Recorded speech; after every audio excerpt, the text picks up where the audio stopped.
Bir saniye. Heh, oldu. Tamam.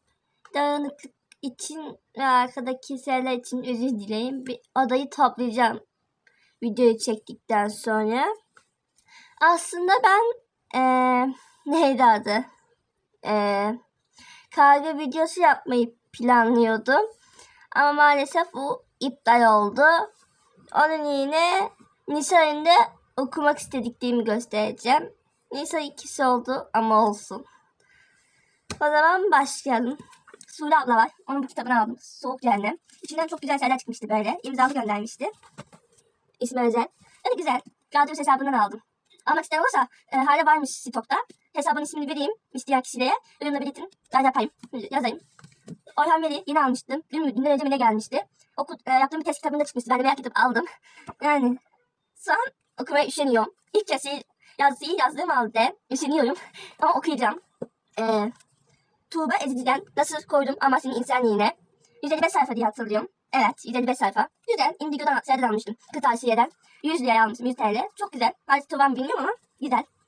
Maya Atmaca. Ütünüz okulu. Daha başlamayacağım ama. Yani sanatı olduğu gibi başlamayacağım. Hepsini tamamlayıp da başlayacağım bu kitaba. Ondan özür dileyim Ütünüz okulu. Hepsini tamamladıktan sonra okumayı planlıyorum. Ama okuyayım Nisan ayında. Belli olmaz. Sokak nöbetçileri 3 ve 4 okuyacağım. %100 okuyacağım. Hatta staj yüklamadan önce okuyordum stajında. 190. sayfadaymışım 3. bölüm 3. kitapta. Çünkü 2 günlüklerine başlamıştım. Ama okuyacağım bunları Nisan ayında. İlk bunu bitirip bunu okuyacağım. Sonra Gökçen 2. İyi bende vardı bir dakika. İşte bir almıştım. Hatta bunu da kadar almıştım. İmzalı gelmişti. İmzalı almıştım. Yani çok güzel. Ben bayılmıştım. Seyirciye devam edeceğim. Ben beğendim. Gökçen 2. Geride kalanlar beni bekle okuyacağım seni. Son okuduğum kitap bitince. Sen bittin. Özür dileyim Gökçen bir ama güzeldi. Bunu da bayağı spoiler yedim. Başlamak istiyorum bir an önce. Özür dileyim. Ondan Nisan ayında bunu kesin okuyacağım. Ve kitapta tur gelmesini istiyorsanız çekebileyim. Ama çok az kitabım var. Ha, tamam. Ve Varişlerin oyunu. Benim varişim buydu. Odette. Ve öldü. Odette öldü. Ve katillerin ikisini de spoiler olarak yemiş bulunmaktayım. Değil mi? İkiniz? Ben umarım okuyanlar biliyordu ama okumayanlar için spoiler maalesef veremem. Acıların hükümlerini de bayan bastırlarımı almayı planlıyorum. Bunda şu an 186. sayfadayım.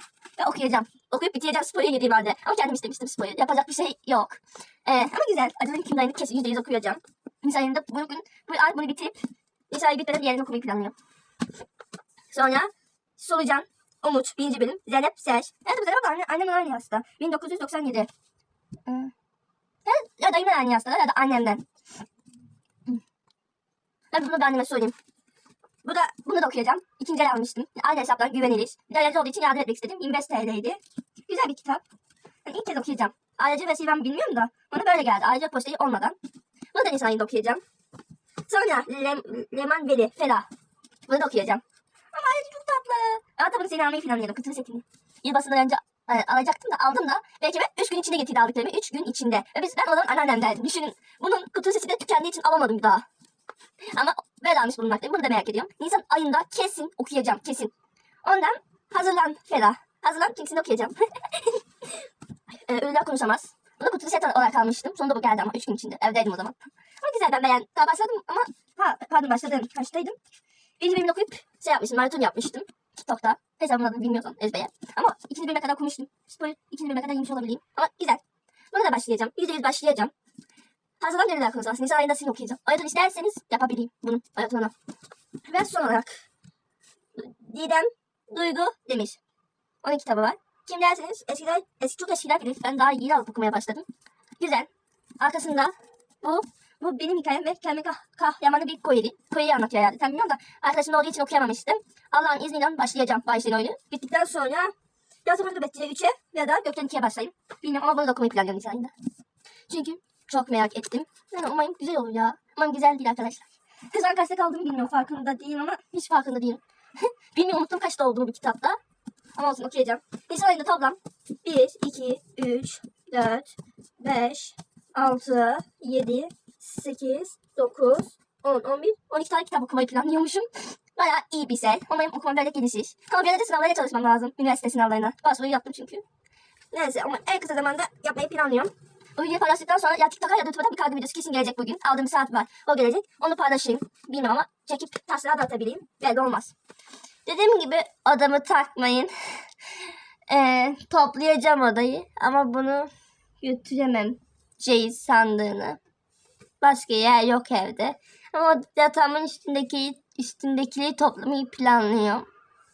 O zaman sizi seviyorum. Bye bye. Mua!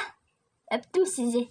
Bayramınız şimdiden mübarek olsun. Sizi seviyorum. Bay bay.